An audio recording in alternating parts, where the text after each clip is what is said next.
Hello everyone. Welcome to episode 5 of the viaGood podcast, a podcast designed to inspire you, our listeners from across the globe, to change our world via doing good. Regular listeners will know that every month we have guests who share ways that we can take action against the world's greatest challenges and achieve the UN Sustainable Development Goals. And you can learn all about the UN goals or the SDGs in the show notes. Now, today's episode should be a really good one. I'm really excited about it. We'll be demystifying the energy crisis and unpicking what is really needed to justly transition away from fossil fuels. Our guest is Thaddeus Anim-Somuah, who is a fellow One Young World ambassador who began his career at Croda, a UK-based specialty chemicals company. With Croda, Thaddeus led on projects aimed at decreasing the company's emissions by 25%.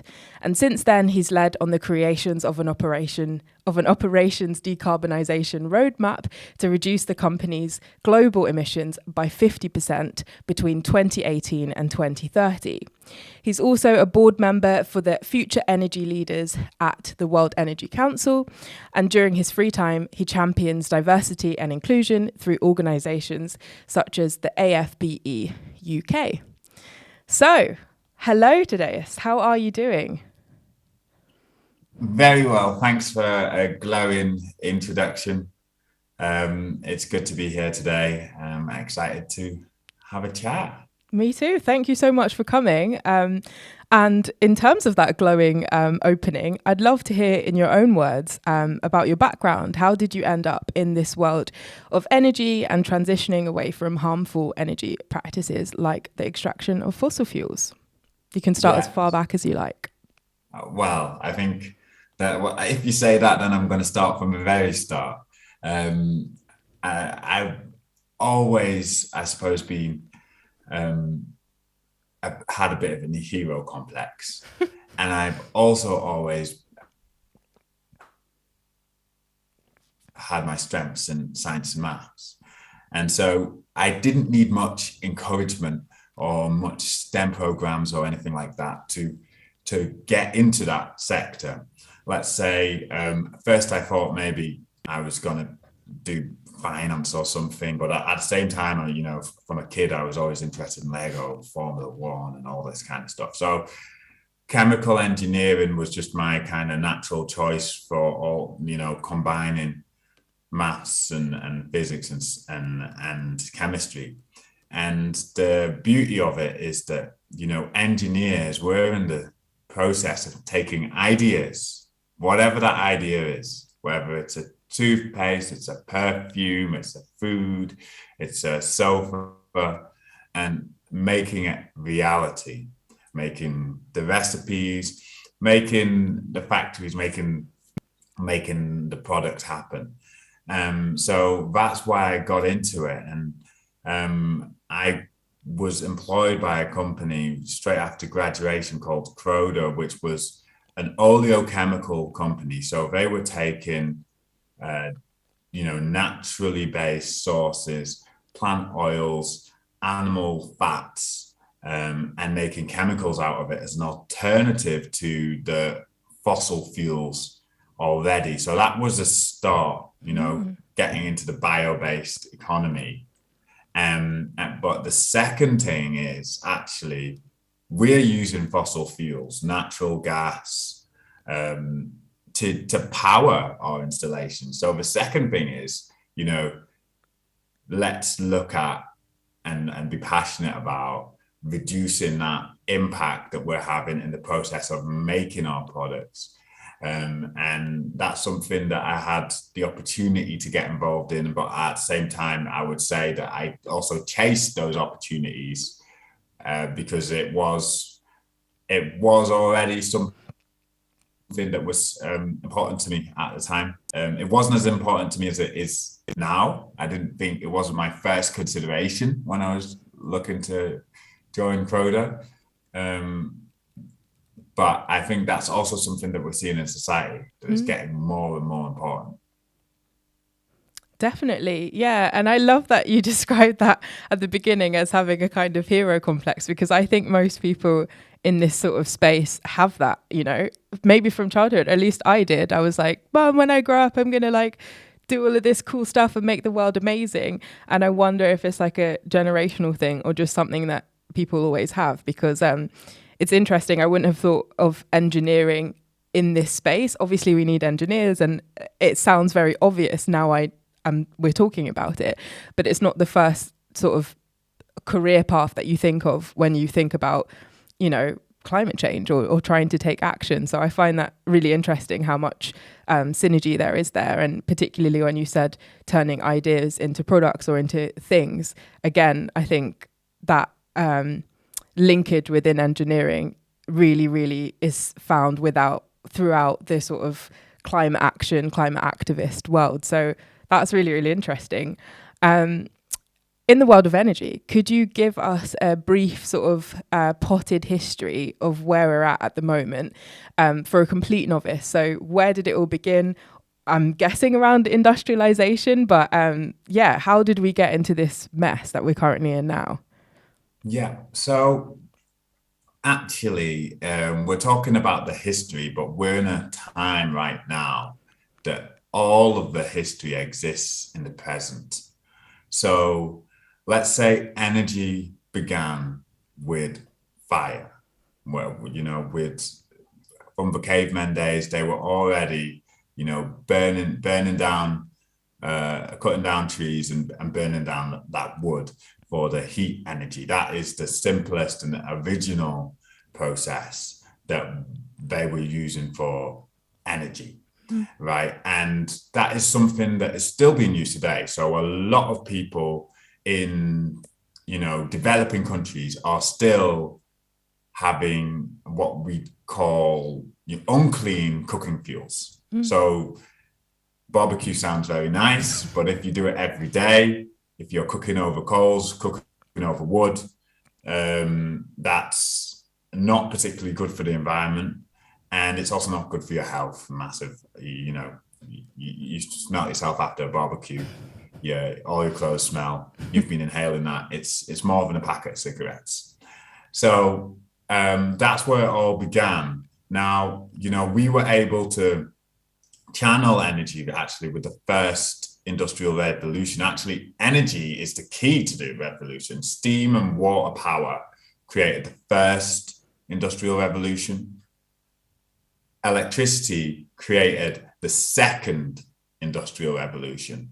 So actually being able to have energy and to utilize it and to transfer that into machinery is what has caused the human race to have the level of development that it is now.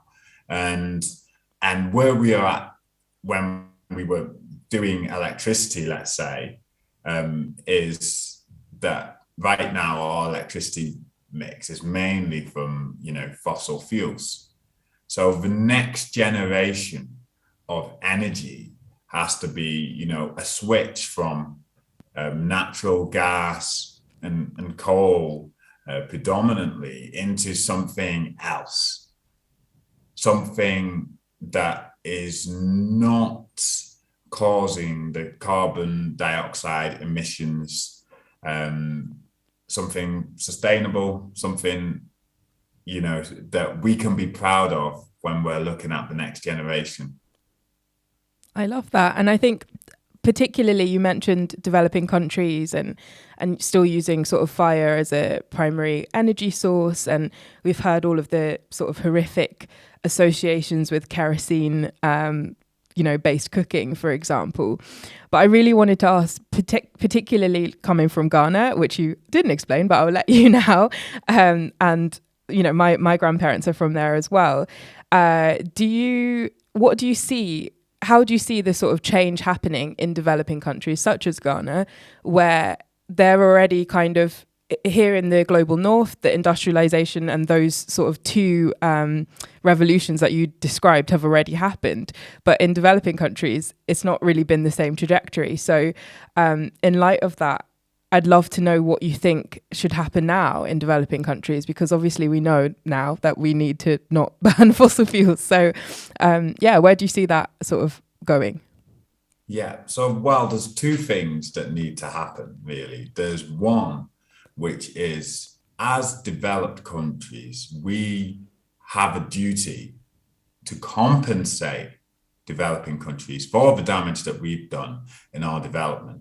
And that is just a human right, because we are saying to these developing countries, you will not get the chance to develop by the easiest method possible, which is to copy what we've done and use natural gas, oil, coal, although a lot of them have still a lot of untapped resources in the ground.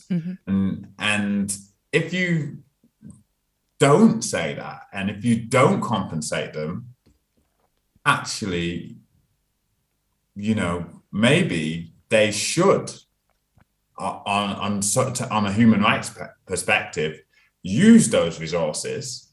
And what would happen if they did do that? All of the efforts that Europe and developing countries would make would be for nothing, because it's about the emissions in the whole world. And actually, the populations of developing countries, they are rising in living standards, they are growing. And so if they also develop in the same way that we developed, it will be for sure an unsustainable world that we are going to live in. And in any case, the consequences of climate change, and especially in Europe, where we are both sitting, unfortunately, are not felt as much in Europe as they are in other places, which is unfair, because, there's been massive amounts of flooding in Pakistan, for instance, massive amounts of flooding. And we know that climate change has been a major contribution to sea levels rising. Yes, we've had some small floods in Europe, but the millions of people displaced, like we're seeing in Pakistan, and like we're going to see more often in countries around the world, and we're going to see droughts in Africa, which is going to cause famine. That's being caused directly by our development, and so that there needs to be some compensation. Now, regardless of the compensation, what do I hope that will happen, like on a positive note, right? So I think they have an opportunity in Africa to leapfrog, because the sun is literally the source of all of the energy in the world. Like, think about it. We eat food, and the food, if we eat meat, then it originally gets its energy from the plants. And if we eat veg, it's from plants. So, and where the plants get their energy from? The sun, that is the original life source. And actually, we are not using most of the solar energy that hits the earth, not even a fraction. So, and if you look at the solar potential of somewhere like Africa, it's actually endless. It can power the world multiple times over. Wow. Certainly can power Africa. And especially when you're looking in Africa at something not in my backyard syndrome, let's say, we don't necessarily have as much of that yet, not in my backyard syndrome. Because we don't particularly have we don't have that privilege because people want electricity. A lot of people don't have access to electricity. So if you say to them, you're going to put windmill next to them, or you're going to put a solar farm next to them, they'll be like, will I get electricity? And they'll say, yeah, okay. That's 50% of sub-Saharan Africa have no access, and the other 50% have limited access. They're happy to get their access. So I think this is the key, really, to for them to invest in solar, and particularly also hydro in the coastal regions, We see countries like Ethiopia have done a fantastic job in turning the electricity grid basically fully renewable from hydropower. So that's where I see Africa going, actually leapfrogging, leading the way, showing Europe how it's done. There's some financial issues to actually getting it done because they don't have money, but there should be mechanisms, like I said, from the world and to make this happen. And we already see in countries like China taking a vested interest in developing projects in Africa. So if Europe doesn't catch up, in compensating and investing in Africa, then Africa will be Chinese. That's a really thorough and great explanation. And I think we are hopefully seeing that shift in Europe, at least, in terms of reparations for the historic injustice. For example, a couple of weeks ago, Denmark declared not as much money as necessary, but quite a few. I think it was $13 million towards loss and damage, which of course is, not even going to sort of touch the edges. But I think the fact that has happened is quite encouraging. But yeah, I completely agree with you. And the sort of first bit of your answer, I guess the difference between equity and equality, we've really destroyed the world through industrializing up here in the global north. So, there is an argument to be made that the amount of emissions or the sort of ecological budget that is had in developing countries should be more, as well as this leapfrogging system that you've described. So let's hope so. Yes, let's hope that we're on that trajectory. We will go back towards chatting about renewables towards the end of the podcast. But for now, I really wanted to sort of unpick the current energy crisis that we're in Europe and potentially the global north in general. Everybody's probably heard on the news about hiking energy prices, about Russia halting much of their gas supply to Europe. Could you unpick that a bit more, like what is happening at the moment? And we'd love to hear what the sort of main drivers are in this crisis, but also whether or not there are any silver linings. So, a move towards renewable energy, like you just described, or potentially a Green New Deal that actually works. Unpick that for us, please. That would be great. Yeah. So people are saying that energy has become a political weapon, but the actual fact is energy was always a political weapon. We in Europe particularly were never energy independent. That's what we're seeing now, where even Russia has been supplying a massive amount of our gas and some oil. But at the same time, we've also been getting it from the Middle East, and the Middle East just as easily could use that for political ends as Russia could. So to see that we are putting sanctions on Russia for their actions in Ukraine, and that they are then likewise responding with, let's say, what they deem as proportionate sanctions in, reducing their output to raise energy prices, it's only logical. It's highly expected. And the fact that nobody was prepared for this is just, let's say, a lack of foresight in government. So what is actually happening? So let's say Russia has turned the tap down in theory, but what is actually happening is the prices are going up, not because necessarily the tap's been turned down, but because what happens in this market is it's a kind of supply and demand scenario, and people are now bidding against each other, raising the price up. And because we can afford to pay, the price keeps going up. Right. Essentially, because actually demand has decreased. The usage has decreased. And actually Russia's output is massively decreased, but the money that they're getting because of a price increase means that they're getting just as much or more money actually now with much less output. So in theory, if we all just said we're going to use less and we're not going to pay, the price would drop again, just like on stock markets. That's the open stock market thing. If we conglomerated, something that the EU has been trying to say to all of the countries, hey, let's come together as a bloc and we're all going to agree the pricing together. The suppliers, for instance, like OPEC, they are agreeing, okay, this is how much we're going to put out, which is essentially almost price fixing on the other end. We can price fix as well by saying, actually, we're all getting together and we're going to buy together as a bulk customer. We're not paying more than this. Well, if you don't want to sell, then it's okay. Then you won't have money. So there's ways to get around this. But what is the tragedy of this happening is that we are now getting gas from other areas.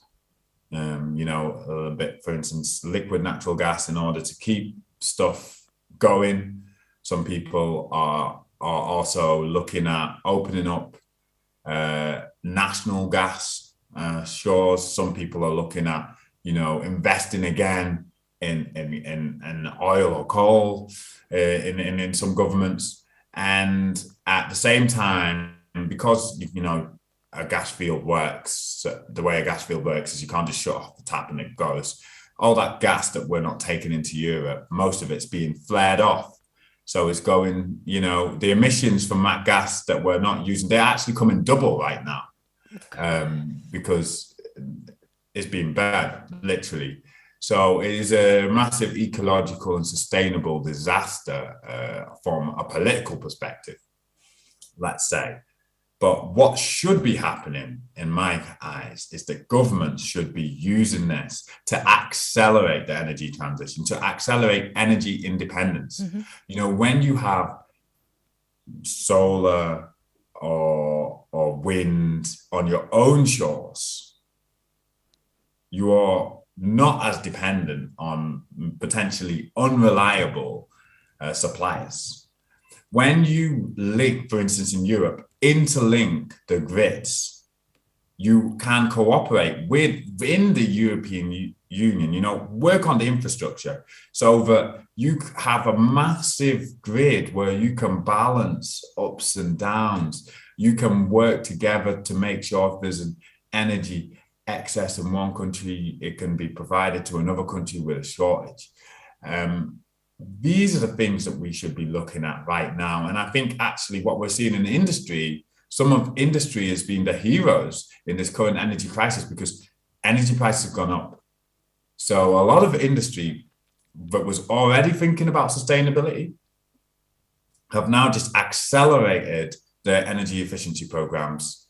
A lot of them are starting to invest in, putting down their own solar panels, putting down their own wind turbines on site, looking at alternative fuels, looking at reusing their waste heat or collaborating with neighbors to use waste heat from neighbors.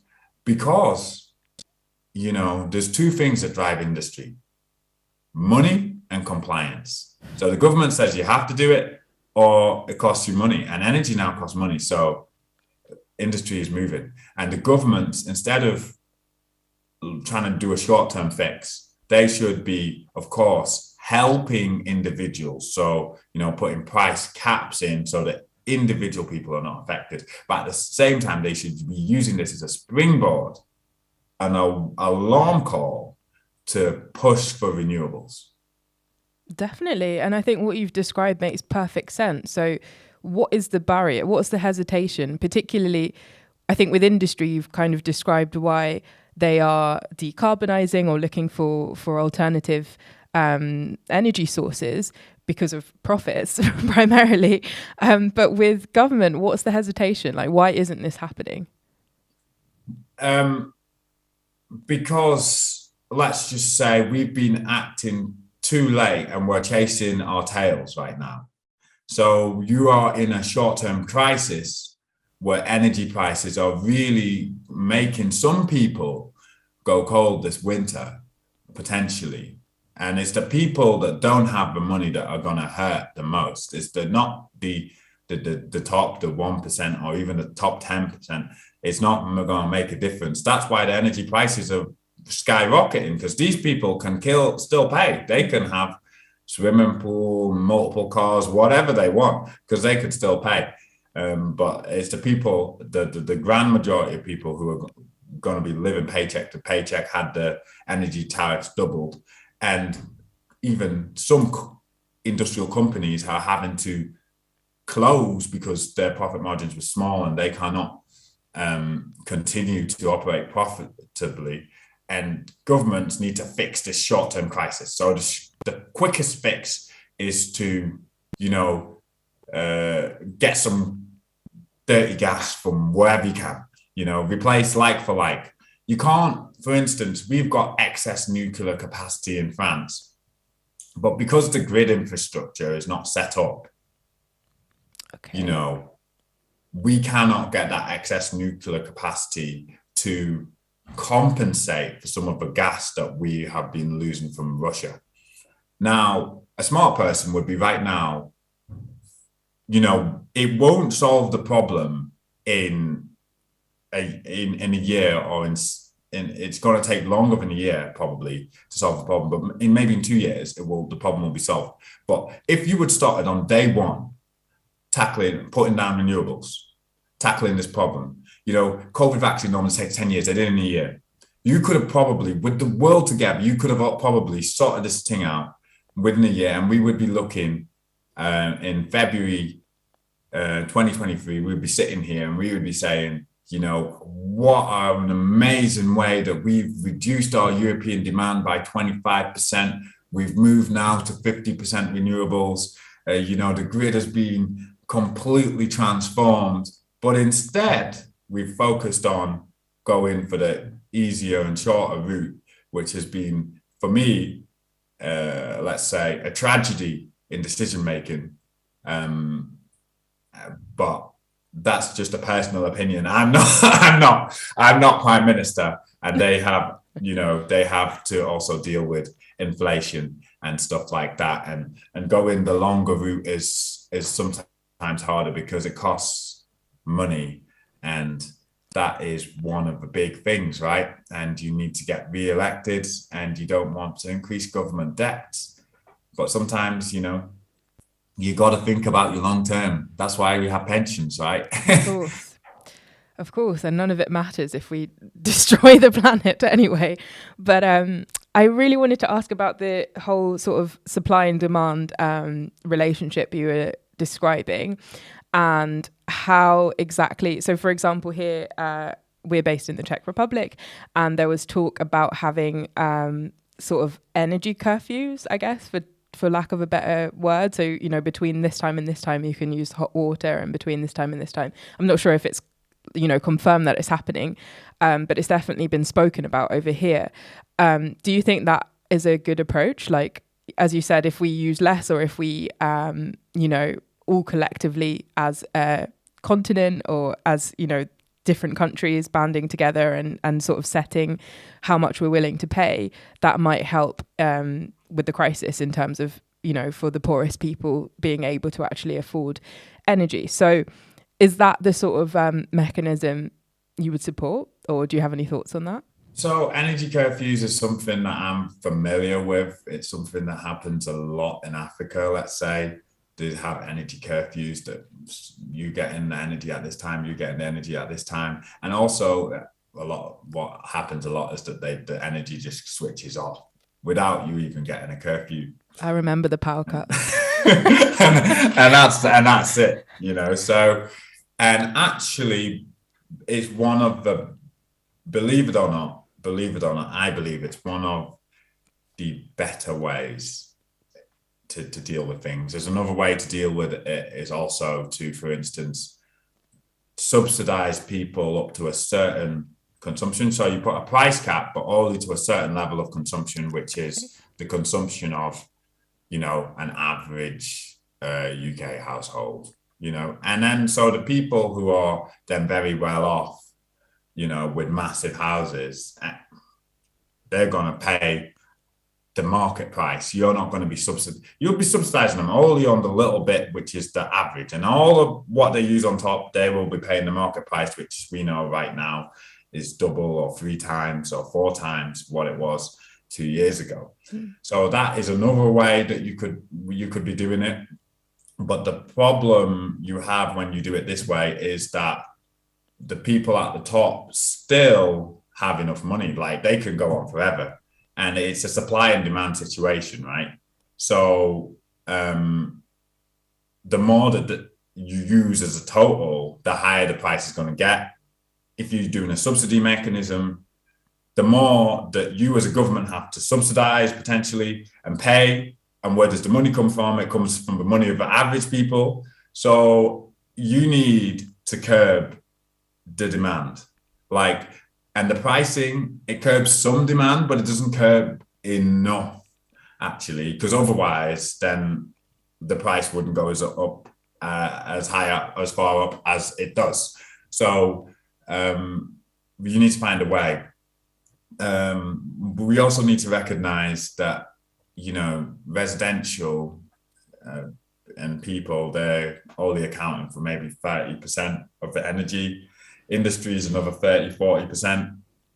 So, we need to have some serious talks with also industries, and we can't expect them to do anything overnight, but we need to have some serious talks with industries and say, hang on a sec, how much are we, how much they're already paying energy bills, but we also got to have a look, which is high for them, but we also got to have a look at maybe how much and when they're using it,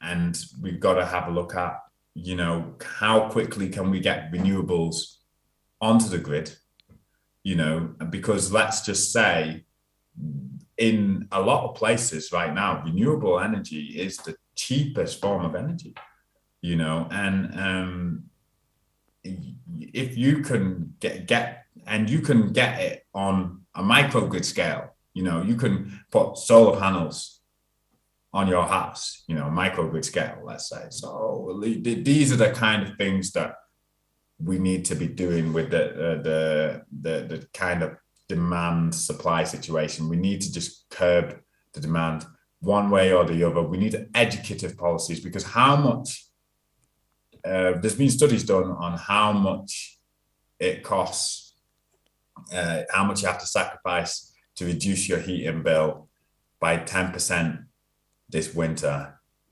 this autumn and winter, and you only have to turn the thermostat down 1 degree. Wow. But people don't know this. So we as scientists and engineers, we have had a failure actually in climate change. We're having a failure in a lot of these stuff because the information is out there, the technology is out there. Every year we're writing pathways, how to get to net zero. We plan out exactly what all the governments need to do to get to net zero, and still nobody's doing it. And still a lot of people are feeling hopeless, despite the fact that there's many ways in which this situation can still be saved without people feeling so much pressure. Wow. I'm going to ask many questions about renewables and their plausibility, but very briefly, as we're kind of running out of time, I wanted to hear, you mentioned the COVID vaccines, which is not the topic of this, but COVID in general has obviously impacted whole economies and our whole world in so many different ways.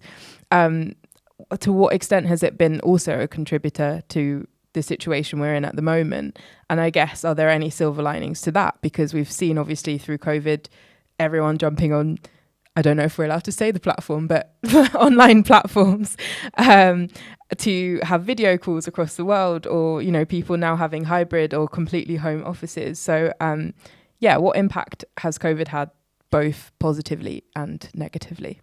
Yeah, of course, COVID has had a massive negative social impact. A lot of people have died. A lot of people have become sick. A lot of people have had mental health issues, have been separated from loved ones. But I'm not going to talk so much about that. I want to focus on some of the learning points because it's happened, it's happening, it's still here. And so we need to, in my eyes, take what we can from it. We need to use the weaknesses and the challenges we have to, to spring further and be stronger. And what we've seen is an incredible vaccine development effort. And that should give everyone hope when it comes to climate change, because if we are going to, make sure that we don't hit that 2-degree mark, we need to hit some targets by 2020, by 2030, 2035. And there's been studies done saying that if we don't hit that target, we're going to have an overshoot. No matter what we do, we're going to go above 1.5, or because there's a lag. There's about, depending on who you ask, maybe there's a 20-year lag, or there's some people even say 40-year lag. There's a few people that say 10-year lag. But in any case, the climate change effects that we are seeing now, that's only from the pollution and the consumption that we were doing 10, 20, 30 years ago. And we already know that we've done so much worse than the last 10 years. So we know where it's going. So that's why we need to act now. And COVID has shown us that we can act now, that there's an incredible power of innovation when the whole world comes together and collaborates, that in some things, money doesn't matter. Mm-hmm. Like, actually, in COVID, like in most cases, in the beginning, people in Europe, let's say, they were like, it doesn't matter, let's go, because they wanted to keep the economy alive. But at some point they said, you know what, money doesn't matter. People's lives are more important than money. And this is an attitude that we need to have with the climate change as well, because it's not about saving the planet. It's about saving ourselves. It's about saving our future selves. And it's about saving humanity. So we need to save our future selves, just in the same way with COVID. And that is what needs to bring us together. And I think that's the most powerful thing about COVID, that, people got on with it. In some cases, it was forced. And in some cases, it was, there was a massive education scheme from the government, because in some cases, we need, in climate change, a massive education scheme to the general population, because a lot of people just don't know what's coming. They don't see it, they don't feel it.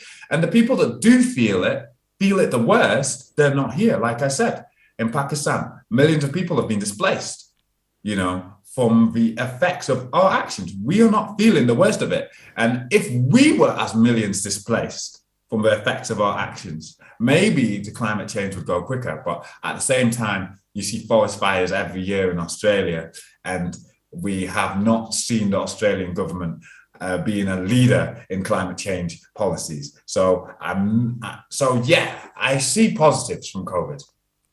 I think that was a really great response. And I hope that empathy that everyone or most people felt during COVID, even if you weren't directly being affected, we heard lots of people saying, we're not necessarily in the same boat, but we're all in the same sea, and these sort of analogies, which I think I'd love to see people talk about, particularly, as you say, the worst impacts are happening now, currently, but to people not in the global north, and they're not often centered in the middle of these conversations. So yes, completely agree.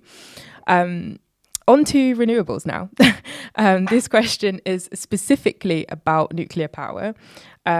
So some scientists, such as James Lovelock, see, nuclear power as a sustainable way of creating energy, but as a kind of middle solution, something until we find, a more sustainable way of creating energy from renewable resources. What do you think about nuclear power, and is it actually a solution to the energy crisis? Probably not in itself, but is it a solution? I think nuclear power is critical to the future energy transition.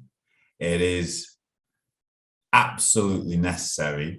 There are safety concerns, major safety concerns, but actually everything we do, the products that we have, the plastics that we have in our house, you won't want to know about all of the safety concerns that there are in some of those factories to make it. I work in a factory. And the thing about it is, that's what engineers do. We handle dangerous stuff and we supposed to make it safe. So there's safety concerns, but government and smart people need to get together and make sure that no incidents happen, manage dangerous stuff, including the radioactive waste, including thinking of things that should happen. So if we're looking at the Fukushima reactor, the disaster that happened in Japan, now, they hadn't designed it for such a tsunami or earthquake.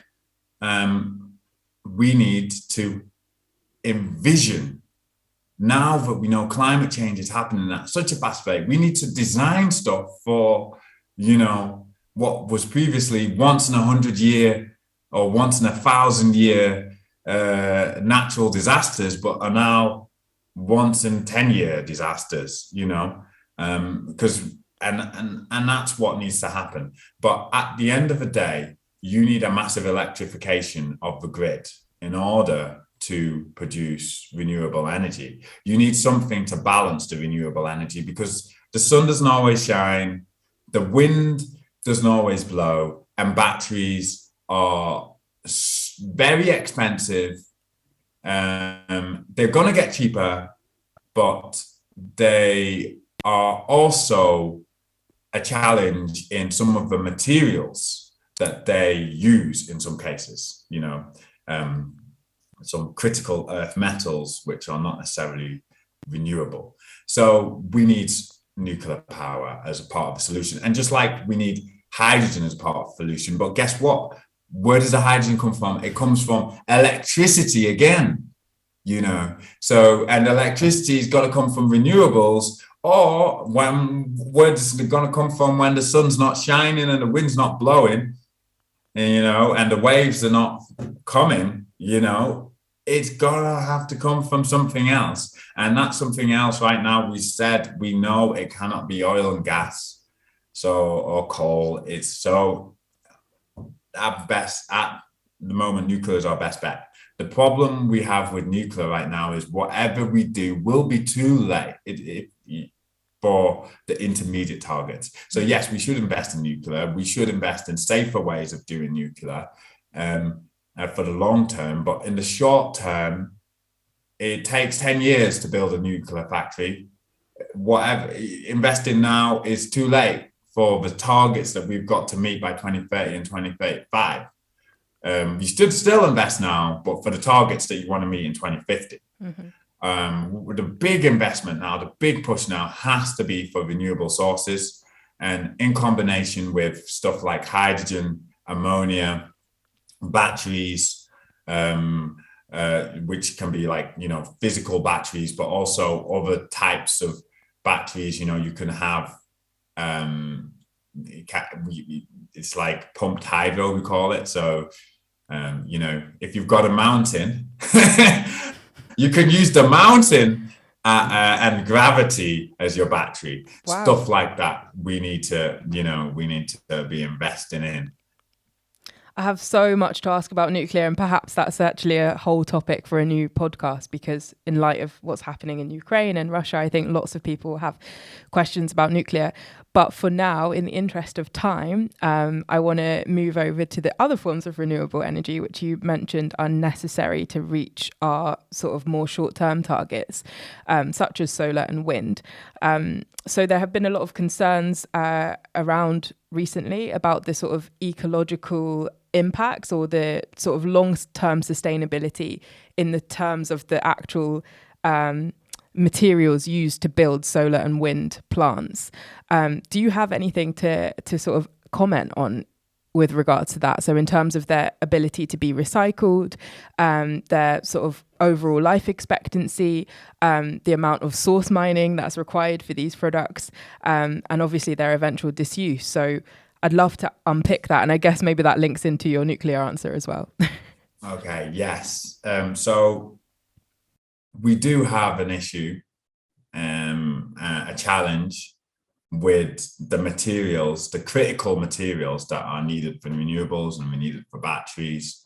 And it is a major one. Like, look, a lot of these are, rare earth or there are metals that were, a lot of them are coming from, let's say, conflict areas or China, which is not a conflict area, but if you're too dependent on one country, in this case, China, you're setting yourself up for, let's say, political exposure, and you're setting yourself up for lack of security. Because what happens if there's an earthquake in that country, or there's a sickness that breaks out like we had with COVID and they closed all the borders, right? So, and you've got a supply chain issue. But the positive note here, there's not a solution. I don't have a solution to all these problems. I'm not going to say that these problems are not problems, they are. But what we've seen with almost everything is that right now we don't have enough investment in solar for people to think enough about the full life cycle. And we don't have, there's not particularly right now a big issue in the materials. We're not having a shortage of the materials in solar. So nobody is particularly thinking about second suppliers, let's say, trying to find sources of these earths outside of China and in other areas of these conflict areas. But as we accelerate and put all of our minds and efforts into this, just like we did with COVID, you will be amazed at the solutions that come, because in the beginning, everything is expensive, everything has barriers. It is just a natural development of the technology. And I'm sure, I'm 100% sure, like I would, bet on it, although I don't gamble, that most of these issues will be overcome. It will not immediately, but it will take a lot of time, research and investment to overcome them. We need the scale. We need the scale. We need the power of huge companies to get behind it, and power of governments to make this happen. And we need also regulation to also force some of these, people with money to do it. I love that. And that leads me very nicely to the final question of the podcast, which is, what is a just transition away from fossil fuels, and what, in your opinion, would be the ideal future in terms of energy production? And I guess we've kind of covered it, but it would be a nice way to sort of wrap up everything that we've chatted about. So a just transition. So at the World Energy Council, we've got something that we're now calling a humanizing energy agenda, because actually the energy transition, it's not about the planet, it's about people. Like I said, we're not saving the planet, we're not saving animals, we're not saving biodiversity, we're saving ourselves. And so the just transition has to be people focused. People need to be involved, people need to understand, people need to be engaged in this just transition. And we've got something that we call the trilemma, actually. And these are 3 pillars that you actually kind of need for a just transition. And one of that is energy security. So that's one of the things that we have seen actually in this current energy crisis. Some people, they had their energy cut off. You don't want that. In order for industry, in order for economies to function, you need to know that when you switch on the light, when you turn on your machines in the production factories, that they're going to turn on. You need that energy security. And you need, and that's not just about the supplier, that's also about the infrastructure, because it's not, because, and in some cases, in the case of gas, for instance, you've got a whole transport network that also feeds in to that energy security. And when you, as an individual, we've got a diversity supply. So it's also, the more diverse the suppliers, for instance, then the more secure you can be, let's say. But that's one pillar. But then energy equity is a big thing, because actually a lot of people don't have access to energy, right?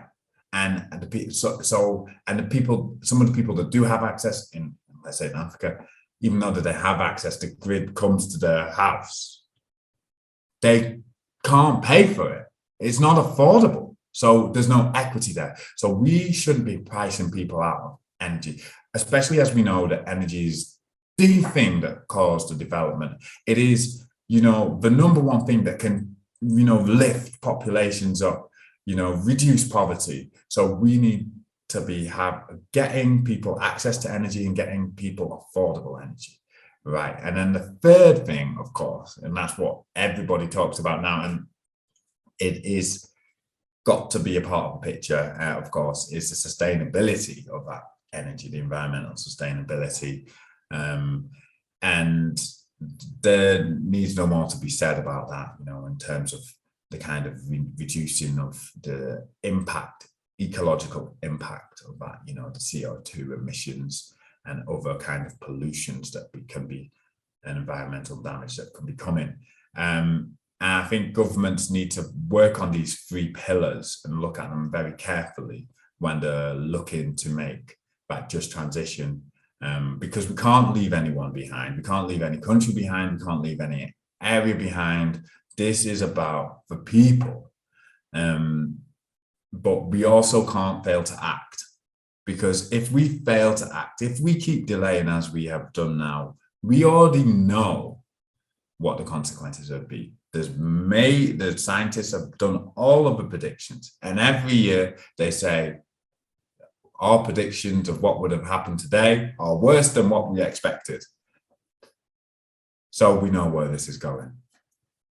Amen to that. And I think that's a really powerful note to end this on. So thank you so much for your time, Thaddeus. I will leave all of your links below in the show notes on YouTube or in the show notes on Spotify.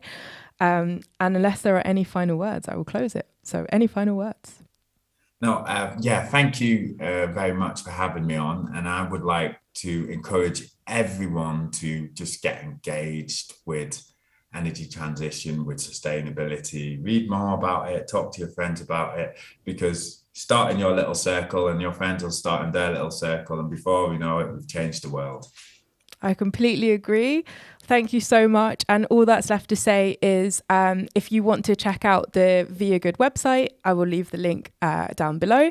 And also download viaGood, because we are part of that community. We are really trying to create a space where people feel empowered to take action in all of the many sectors that need action to be taken in. So we are a community space. So if you feel like any of this resonated with you, feel free to join us. And thank you again. This has been a lovely episode. It's been really illuminating for me, and I hope you guys at home enjoyed it as well. Thank you.